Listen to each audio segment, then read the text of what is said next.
ନିପଟ ଗାଉଁଲି ଝିଅରୁ ସହରର ବୋହୂ ହଇଲ କ'ଣରୁ ଆପଣ କ'ଣ କରୁଛନ୍ତି ତ ଯାତ୍ରା। ମୋ ପାଇଁ ସତ ସହଜ ନଥିଲା ମୋ ଜୀବନରେ।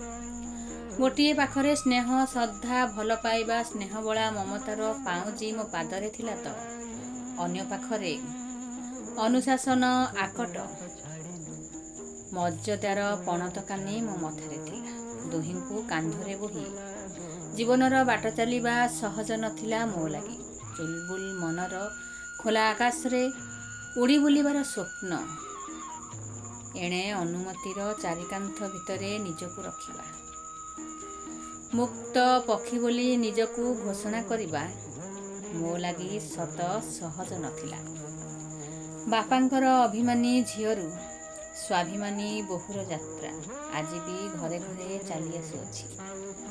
ଫରକ ଖାଲି ଏତିକି, ମୁଁ ଜିତି ଯାଇଛି, ଆଉ କେହି କେହି ହାରକୁ ନିଜର କରି ଜୀବନ କାଟୁଛନ୍ତି।